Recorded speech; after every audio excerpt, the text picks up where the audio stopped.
Assalamualaikum warahmatullahi wabarakatuh. Sampurasun. Papendak deh sareng podcast bareng Kang Yosep. Saya Kang Yosep. Sekarang saya mendatangi seorang wanita yang luar biasa. Wonder Woman ya. Wah, Masya Allah. Amin. Jadi yang udah terjun di dunia politik udah beberapa tahun yang lalu. Ini kita sapa aja dulu. Assalamualaikum, Teh Desi. Waalaikumsalam, Kang Yusuf, Kumaha, Pak Jenderal saya. Alhamdulillah. Teh Desi, udah ngobrol-ngobrol santai Bangga. tentang perpolitikan dunia wanita ya. Waduh, serem Karena banget nih. wanita ini yang masuk politik masih kurang ya. Ya. Menurut Teh Desi, kumaha sih kok bisa gitu terjun wanita di dunia politik gimana, Teh Desi? Saya keceburnya karena dorongan mama saya. Karena mama saya mempertanyakan punya ijazah akademik, tapi tidak dimanfaatkan. Karena kan kalau jadi artis mau nggak pakai ijazah kali gitu kan. Artis mah mana wae lah, artis mahnya. Oleh karena itu, sok atau dimanfaatkan kan bisa dikatarosan, cina di yaumul hisab. Oh iya. Untuk apa ilmumu? Gitu. Nah, oleh karena itu termotivasi oleh hal tersebut, saya masuk. Kebetulan saya diperkenalkan oleh Pak Adiaksa Daud. Waktu itu beliau sebagai Menpora ya diperkenalkan ke Pak Hatta Rajasa sebagai Ketua Umum Partai Amanat Nasional. Jauh sebelum itu sesungguhnya beberapa periode presiden yang lalu, saya juga waktu masih S1 sudah ditawari untuk ikut serta di dalam pencalegan. Tapi pada saat itu ibu saya belum mengizinkan dengan arti bahwa jadi artis mah cenah jadi vote dia terhungkul. Kudu lah cenah rek naon yang dimanfaatkan ku batur mana boloon cenah. Kira langsung seperti itulah mama saya bilang. Nah, oleh karena itu ketika saya sudah S2 2 kali, mama saya mempertanyakan, sudah cukup ilmumu, sudah cukup pelurumu, sudah cukup usiamu. Pada saat itu usia saya udah 40 tahun. Oleh karena itu ibu saya bilang anak saya juga sudah besar, sudah SMP, jadi sudah punya jalur sendiri. Kita cuma tekan tombol doang urusan aturan gitu ya, sudah bisa ditinggalkan dengan kesibukan politik saya. Pada saat itu 2013 saya masuk Partai Amanat Nasional, tercatat sebagai anggota. 2014 saya mencalonkan diri. Alhamdulillah qadarullah Allah mudahkan saya bisa jadi di dapil saya Kabupaten Kota Sukabumi, tempat lahir saya. Yang mana memang modal sosialnya ada di sana. Maka saya takut sebagai perempuan untuk bisa maju dalam dunia politik. Pada saat itu tentu karena ini kan hutan belantara. Berbeda dengan dunia keartisan ya. Dunia keartisan sudah dari umur 15 tahun. Iya, 15 tahun ya. Oleh karena itu yang membuat saya kuat, yang membuat saya mau mengambil resiko untuk masuk ke dalam hutan belantara tersebut adalah adanya mentor-mentor saya, dalam hal ini adalah Pak Adiaksa Daud, dan ditambah lagi ada Pak Hatta, yang ketika saya bertanya pada saat itu, Pak, kalau memang ternyata saya sebagai kader Partai Amanat Nasional, sebagai anggota DPR terpilih, lalu kemudian pikiran, pendapat, penilaian saya berbeda dengan keputusan partai, bolehkah saya menyuarakan pendapat saya tersebut? Jawabannya? Boleh. Boleh. Nah, itu yang senangnya di PAN itu saya juga. Itu yang senangnya di PAN. Kenapa saya juga masuk ke ini ya? Karena memang itu. Terus perempuan yang ada di DPR sekarang itu udah berapa persen itu kira-kira? Hanya masih 118 orang. Dari 560 ya. Padahal aturannya 30 ya. Sekarang ya harus 30 kuota 30%. Aturan 30%. Jadi masih jauh. Masih jauh ya. Memang banyak kendala perempuan kenapa tidak bisa ikut terlibat. Langkahnya pondok cenah. Hari awal punya suami ya. Untung saya nggak punya suami dong. Astagfirullahaladzim, astagfirullah. Tapi enggak lah. Kan banyak juga yang kayak kemarin yang termuda itu, yang dari Manado. Baru menikah kan? Baru menikah dengan anak teman saya itu. Oh, Masya Allah, ya. Jenderal Purnawirawan Jeffrey. Betul. Sering kumpul kita di sini. Betul. Di Komisi 1 kan ya? Iya, di Komisi 1. Jadi kalau menurut saya sih perempuan itu kalau berbicara soal pondok lengkah tergantung kepada bagaimana dirinya sebagai perempuan mengartikan pernikahan itu untuk mengembangkan diri dan potensinya, atau izin suami itu juga ya boleh dibilang perdebatan lah menurut saya. Toh banyak juga suami-suami yang mengizinkan gitu kan menurut saya. Jadi sekarang kan udah persamaan gender katanya kan? Persamaan gender walaupun masih tetap double standar untuk perempuan. Karena perempuan punya tugas dua. Tugas domestik sebagai istri dan ibu, dan juga tugas politik ya gitu ya, tugas di luar. Harus bisa lah membagi tugas itu ya. Eksternal, betul. Nah, kenapa hal itu tidak terjadi pada laki-laki? Harusnya hal itu juga terjadi pada laki-laki. Nanti ada di sini. Oke. Nanti ada di sini. Siap. Nanti ada di sini ya. Terus ini Teh Desi. Kita sekarang rame nih perdebatan tentang masalah KDRT ya. Oh, oke. KDRT yang terakhir ya teman Desi ya. Oh iya. Tapi nggak usah sebut nama ya. Gak apa-apa, ada 2 ya. Ya itu makanya. Walaupun nggak teman deket lah, tapi kenal. Jadi Alhamdulillah. saya baca di berita sampai tahun 2022 bulan Oktober ada yang masuk data itu 16.746 korban KDRT perempuan. Oke. Apa pendapat Desi dengan itu? Satu, menurut saya ini pemikiran saya ya. Bisa berbeda dengan orang yang lain ya, karena semua orang punya motivasi hidup berbeda, punya karakter berbeda, punya pemikiran dan penilaian terhadap potensi diri yang berbeda, sehingga ini bisa berdampak kepada kepercayaan dirinya dia sebagai perempuan. Jadi kalau menurut saya Allah menciptakan kita ini sama, perbedaannya di mata Allah hanya ketakwaan. Jadi oleh karena itu Allah titipkan amanah kemampuan, amanah kepercayaan, amanah potensi diri apapun lah itu ya, untuk kemudian kita eksplorasi sama, laki-laki perempuan sama, makanya juga sama. Semua wujudnya sama gitu ya, maksudnya wujud tuh Allah berikan panca indera yang sama, tapi tentu diberikan kelebihan dan kelebihan yang dititipkan oleh Allah itu berbeda antara laki-laki dan perempuan. Tinggal bagaimana kita bisa memanfaatkan kelebihan tersebut tanpa harus mengeksplorasi hal-hal yang menjadi aneh lah gitu ya. Harusnya tidak boleh terjadi lagi ya, KDRT itu menurut saya yang terpenting adalah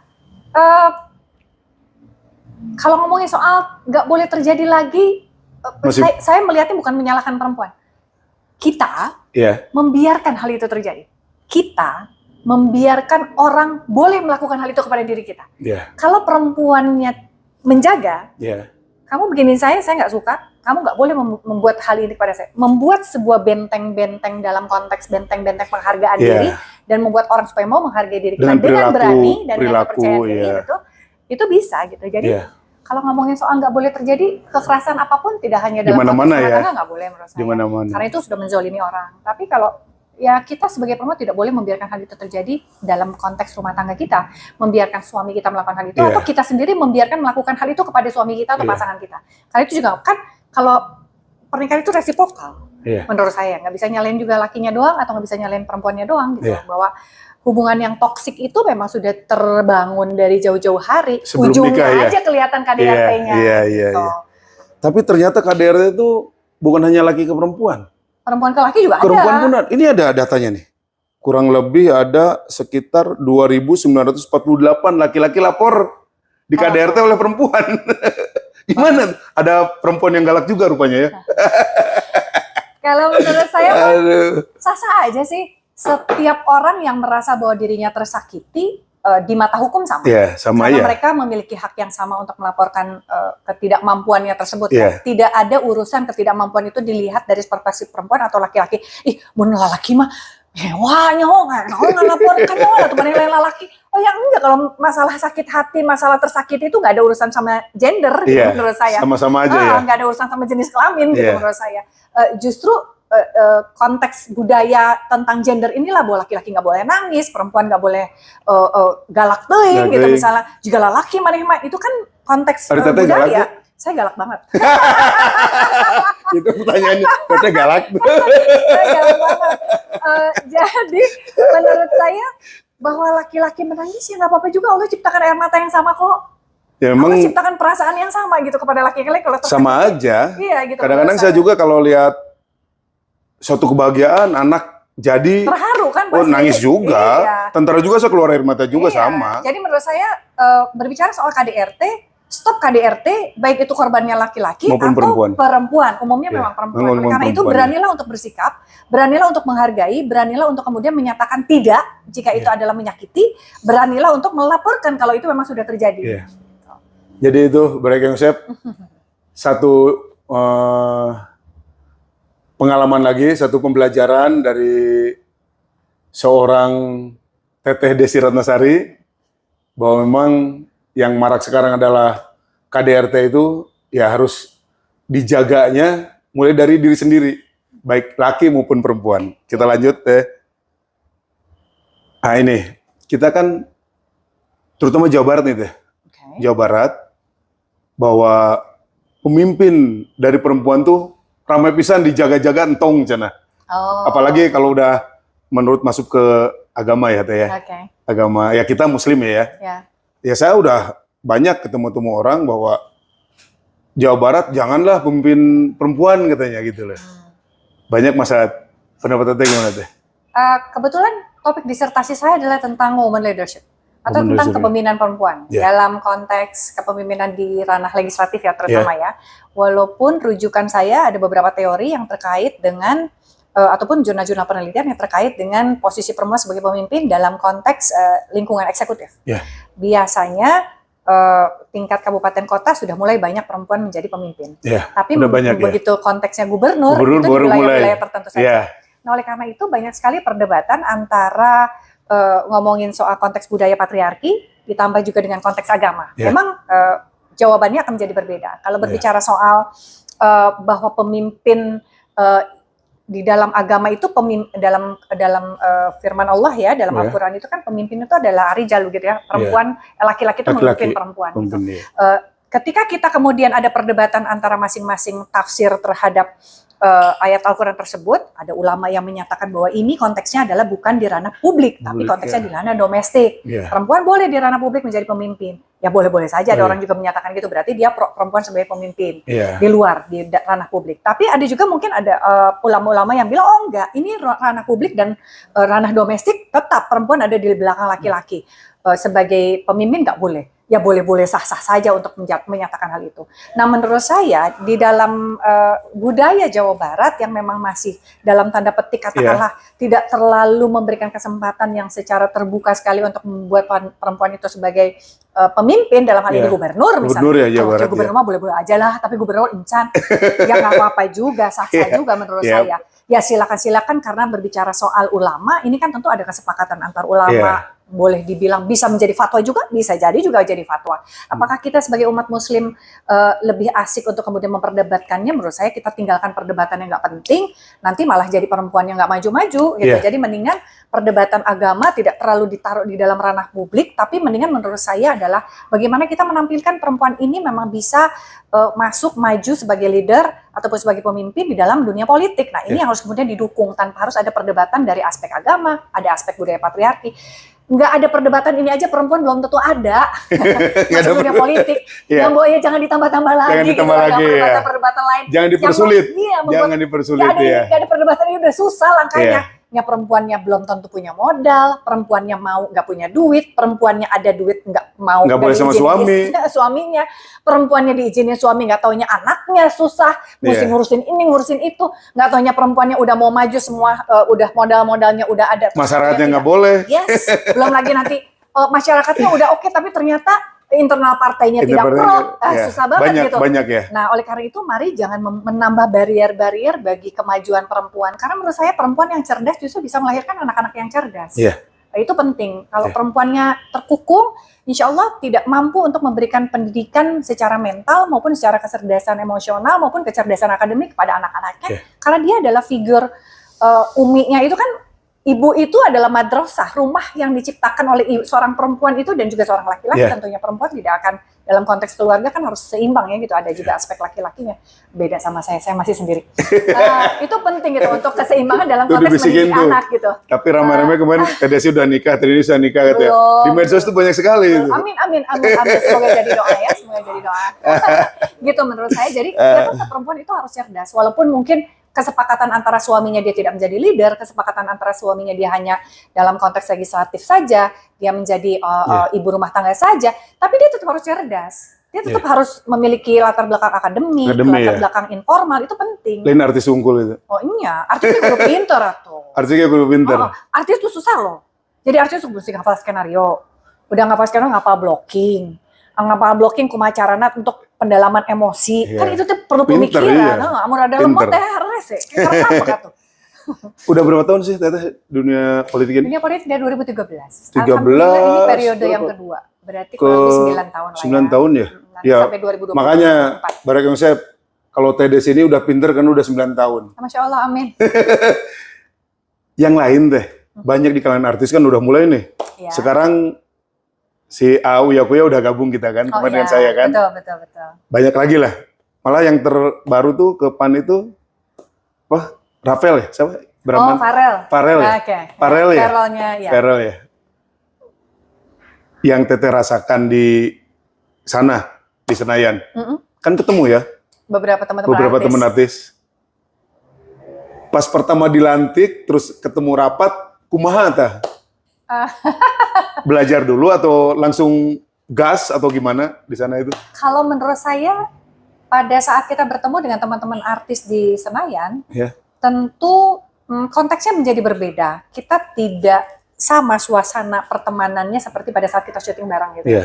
Kalau di sana itu kan tentu fraksi kita udah beda. Udah beda ya. Cara kita ngomong, hai, ya sama-sama teman artis, tapi udah kemudian dalam berbicara soal perdebatan, argumentasi, itu sudah pasti punya barrier sendiri, gitu, punya perbatasan kebijakan sendiri, partai kebijakan yang berbeda. Jadi menurut saya, kalau misalnya kita sebagai artis gitu ya, yang berprofesi artis mau terjun, atau siapapun menurut saya, siapapun yang belum memiliki pengalaman untuk terjun dalam dunia politik, lalu kemudian terjun dalam dunia politik, yang paling utama adalah kita mau belajar. Mau membuka telinga, mau membuka mata, mau membuka hati kita untuk kemudian mengetahui ilmu, pengalaman, melihat, mendengar. Itu penting untuk kita menjadi lebih cepat beradaptasi dan cepat untuk kemudian kita mempersiapkan diri kita dan ilmu kita gitu, dan bagaimana public speaking kita untuk kemudian bisa berdebat dan berargumentasi, menyampaikan pendapat dan penilaian kita, sehingga orang betul-betul menganggap diri kita ini memiliki kemampuan, terutama kalau artis. Pantes lah. Pantes lah ya di sini ya. Iya, makanya. Coba kita artisnya populer bungkul, gelis, kaset, bisa tuh ngomong gitu. Ada gitu kalau artis, tapi kan lain kalau sama Kang Yusef pengatunya benten ya, Pak Jenderal kan beda. Udah biasa lah. Ada jenderal ini gitu kan. Itu beda. Jubah yang dibawa tuh udah jubah itu bisa memberikan penilaian dari orang lain itu akan berbeda. Nah, tentu bagi kami yang dari profesi artis ini ada double effort ataupun extra effort untuk kemudian bisa menunjukkan kemanfaatan kami, menunjukkan pemikiran kami, penilaian, kritik atau apapun itu, sehingga positioning kami bisa didengarkan oleh orang lain. Banyak deh kita melihat di TV ya, di TV ya, saya juga ngepen lah kepada artis itu kan. Pada saat reses tuh lompat teh anu di Singapura, anu di Amerika. Aku juga ke Amerika loh kemarin. Boleh-boleh saja teh, boleh-boleh saja. Tapi ini kan sering itu, setiap reses itu ribut dirinya.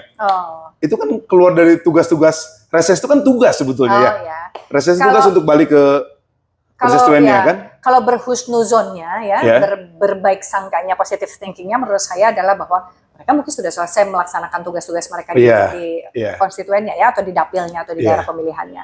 Menurut saya karena kemarin juga saya kalau udah selesai tugas, karena biasanya kan kita di masa reses itu adalah reses dengan komisi, karena kita harus mengevaluasi kinerja pemerintah bersama pemerintah daerah maupun kabupaten kota di seluruh Indonesia, sehingga kita bisa mendapatkan aspirasi secara langsung dari mereka sebagai bentuk cross check and balances kinerja pemerintah.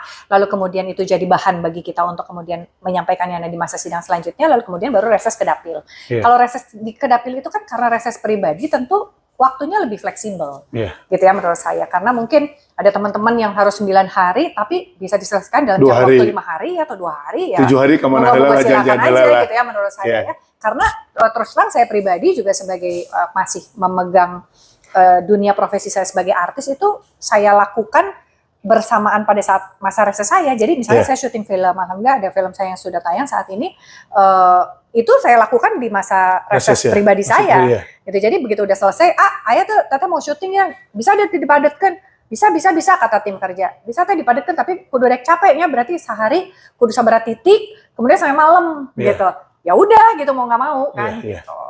Ya ini penting Barak Yosep, karena masyarakat taunya negatifnya. Nah, tuh reses teh lain balik ke jenari jalan-jalan. Nah, mulai nama melalui merayakan resesnya. Orang kerah positif thinking. Positif ya, Kalau kita selalu berbaik sangka, baik-baik terus yang memberikan kepada orang, insya Allah kebaikan juga datang kepada kita. Alhamdulillah.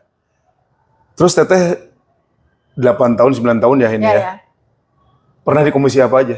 Saya waktu periode pertama 5 tahunnya itu saya tidak dipindahkan, saya ada di Komisi 8. Komisi yang bermitra dengan BNPB, Badan Nasional BNPB Badan Nasional Penanggulangan Bencana, lalu kemudian juga sama Kemensos, lalu Kemenag di situ, Kemen PPPA, Perlindungan dan Pemberdayaan Perempuan Anak, Lalu kemudian di periode yang kedua ini saya tugas di Komisi 10, lalu kemarin saya diminta untuk pindah sesaat, pindah ke Komisi 1, jadi sekarang saya masih bertugas di Komisi 1, walaupun ada kemungkinan saya bisa pindah kembali ke Komisi 10 yang bermitra. Kalau Komisi 10 itu bidang pendidikan, apa? Kemenpora, Kemendikbud, Ristek Dikti ya, terus kemudian astagfirullahaladzim, Kemenparekraf, Parekraf, terus kemudian sama HJDT pariwisata ya, perpustakaan ya.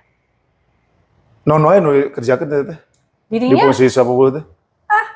Resepan bicara soal pariwisata Indonesia.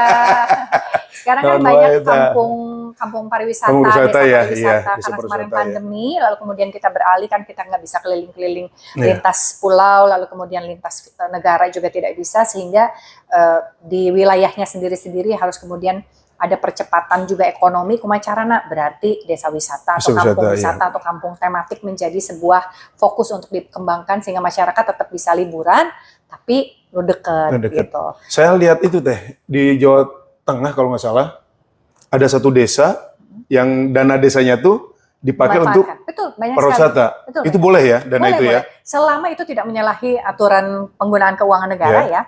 Ada beberapa yang kepala desa yang memang kreatif itu bisa mengambil anggaran-anggaran tertentu yang mungkin tidak digunakan atau sesa-sesa tapi tidak menyalahi aturan, kemudian itu dimanfaatkan untuk bekerja sama di sana atau dengan BUMDes, jadi BUMDes, intinya itu kan boleh kan untuk BUMDes.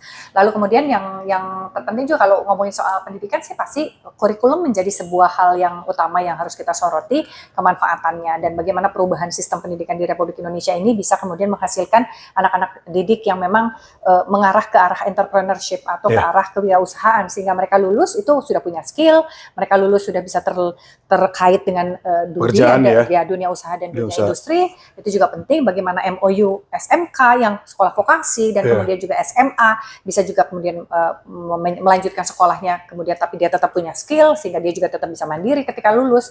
Nah, itu menjadi sebuah sorotan kami di Komisi 10 dan terlebih Ekraf itu juga menjadi suatu hal yang sangat penting, tidak hanya dari urusan kuliner tapi urusan bagaimana kita batik ataupun pakaian ataupun desainer ataupun film dan sebagainya itu juga bisa dimanfaatkan untuk kemudian menghasilkan nilai-nilai ekonomis bagi masyarakat nilai sosial gitu sehingga menciptakan lapangan kerja baru. Gitu. Jadi itu yang dilakukan di Komisi 10. Komisi 10. Komisi 1 walaupun berapa hari ini? Udah berapa hari Komisi 1? Komisi 1 teh kemarin teh saminggon, terus reses, terus udah masuk di saminggon jadi 2 mingguanannya. 2 mingguanan.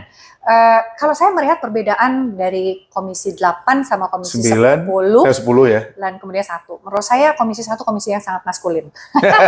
Kenapa itu? Komisi sangat maskulin itu ya bagaimana cara berbicara, cara menyampaikan pemikiran. Pemikiran apa yang disampaikan itu very maskulin dan sangat politis sekali. Karena memang mungkin mitra kerjanya juga kan dengan Kemenhan, dengan BIN, dengan Kemkominfo gitu kan ya. Terus kemudian juga dengan Kemenlu gitu. Jadi arahnya itu terkait dengan kedaulatan negara, arahnya terkait dengan bagaimana cara mempertahankan kedaulatan gitu kan. Gitu. Bagaimana cara kemudian mendeteksi hal-hal yang akan mencederai gitu kayak gitu-gitulah.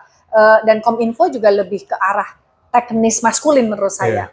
Ketika kita berbicara soal perubahan itu lebih banyak dideteksi ataupun dianalisa dari sisi bagaimana pemenuhan infrastruktur, tapi tidak bagaimana menyiapkan perubahan itu diterima oleh masyarakat dalam konteks manusia.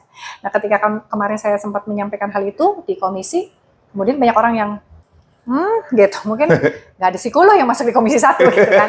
Jadi yang nggak nyambung banget sih Des, lu gitu. Menurut saya ya mungkin nggak nyambung karena nggak biasa ngedengerin hal itu ya. Jadi gini teh, Komisi 1 itu kan khususnya itu ke TNI ya. Ya. Semua alutsista, personil, bagaimana perekrutan sampai dia purna seperti saya ini. TNI kita ini semuanya hanya 400.000 loh teh. Jumlahnya hanya 400.000. Amerika itu udah 2.500.000-an deh. Padahal penduduknya hampir sama nih. 200 juta betul. Kita 270 juta ya, 270 juta. Dan yang lebih unik yang kecil aja teh. Kalau alutsista kita nggak usah bicarakan, memang tertinggal jauh ya. Dengan Singapura pun jauh ya. Betul. Itu perlu mungkin beberapa periode lagi untuk menyamai, kalaupun itu ditingkatkan dananya ya. Tapi yang bisa dilakukan, ini sekarang tuh baru masuk ke pelaksanaan perekrutan Koncab deh. Oke. Kita lihat perbandingan Komcad yang ada di dunia ya. Amerika tuh TNI aktif atau tentara aktifnya 2,5 juta. Koncabnya 2,5 juta. Sama ya? Sama. Sebanding. Yang paling kecil Malaysia. Malaysia tentara aktifnya 106.000. Koncabnya udah 40.000. Oke. Indonesia tentara aktifnya 400.000. Komcabnya nama gini Prebu teh. Baru 3 tahun. Baru 3 tahun ada Komcab. Satu periode 2021, 2022 itu 2.500, 2.500. Okay. Tahun ini pendaftaran lagi insya Allah 2.500. Okay. Jadi ini aspirasi disampaikan oleh Pak Jenderal. Ya, ini artinya apa? Teteh itu ada di situ. Ya ini harus didorong. Betul. Harus didorong dengan anggaran yang memadai juga, gitu loh. Betul. Minimal ya jangan kalah-kalah sama tetangga lah konsepnya itu. Ya. Ya mudah-mudahan ada Pak Panglima yang baru ya. Terus kemudian Kang Yudo ya, Kang Yudo. Halo Kang Yudo. Terus kemudian ada Pak Menhan juga nih. Tentunya ini kan yang bagaimana bisa terjadinya percepatan anggaran. Kami ini kan berdiskusi, menyampaikan usulan. Kita juga menyetujui usulan. Lalu kemudian pada akhirnya tripartit pembicaraan itu ada di pihak eksekutif sendiri, gitu kan? Antara Kemenlu, Kemenq, Bappenas, dan tentu ada Pak Presiden dan juga dengan menteri terkait yang mengajukan anggaran tersebut. Nah ini juga penting menurut kita. Kalau saya sebagai wakil rakyat tentu berbicara soal, tidak saya Komcab saja, berbicara soal kesejahteraan TNI aja.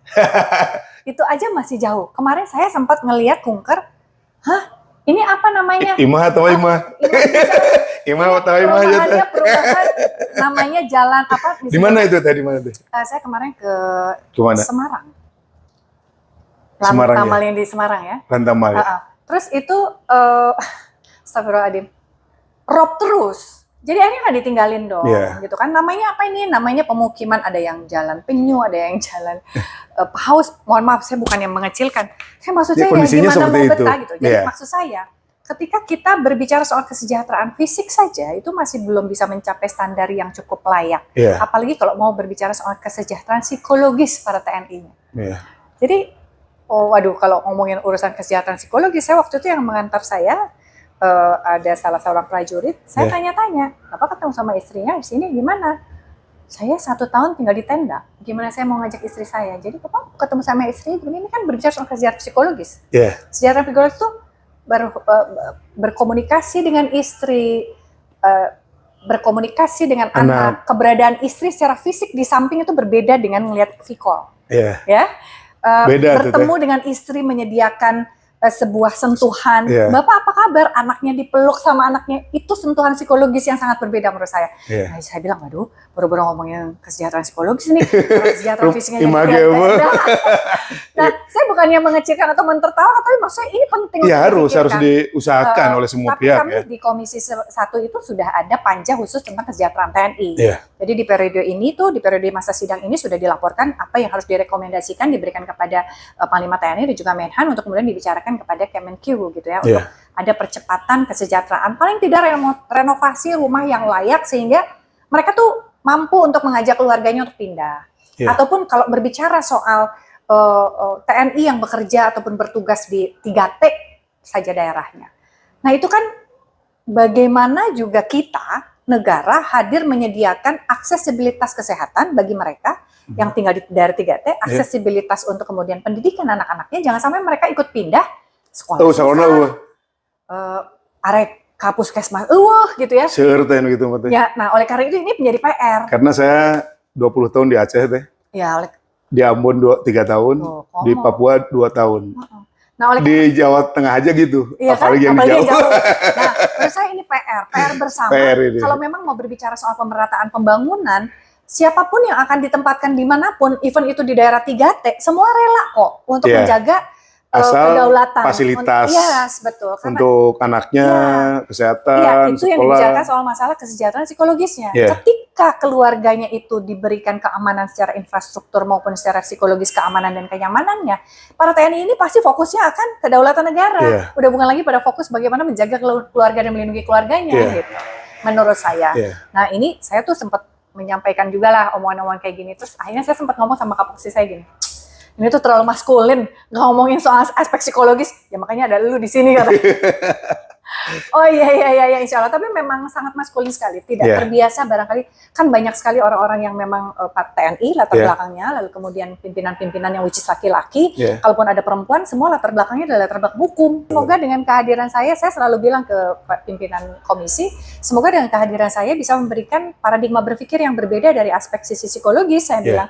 Sehingga tidak terlalu maskulin nih di wilayah satu ini, saya bilang. Kalaupun mau berbicara soal alutsista, lalu kemudian soal bagaimana kesejahteraan infrastrukturnya, kita berbicara juga soal kesejahteraan batinnya atau kesejahteraan psikologisnya. Karena saya yakin kalau semua orang sudah tenang hatinya, mau disuruh apapun mau.